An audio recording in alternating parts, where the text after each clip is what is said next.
Starting in property when you have no money just to begin with? This is a great question. A common question that people keep on asking me is, how do you get started in property if you don't have any money? This is a really good question. Another way to say it is how to raise finance. The first thing you must do is speak to people. You must put yourself out there, spread the word about what you want to do, see who's around you, so look to the closest people around you and basically just see who's willing to borrow you money, and obviously you pay them back with 10% interest on top. It would be beneficial for them as well.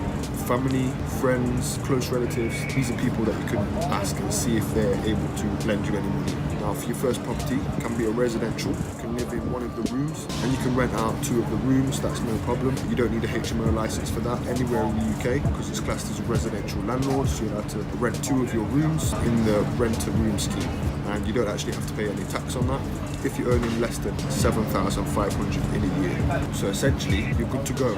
So raising finance, I've been working with a friend of mine.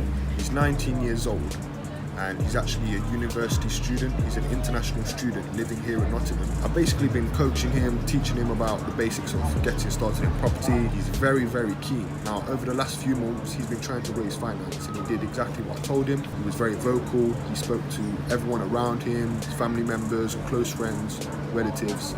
And he's actually, today, he called me and he let me know that he's actually managed to convince his uncle and his dad to go halves on a deposit. So they're both going to put in 7.5 grand. The property that he's looking at is 120,000, so that'll be a £12,000 deposit, and you've got your solicitor's fees, your furniture costs and things like that. There's no stamp duty because it's his first house, and he has been approved for a mortgage as well, so things are looking great for him. So all he needed was the deposit money, you know, he needed the startup cash to get himself started. So he's managed to do that just by being vocal, telling people his plans, you know, being passionate, showing people a clear plan. And also, just to note as well, you can actually show them the house that you want to buy. Get your phone out, show them the link on your phone, Zoopla, Rightmove, and just show them the property that you've got your eyes on.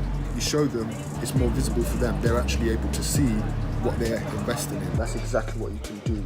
But you need to spread the word, get yourself out there, and really let people know exactly what you want to do.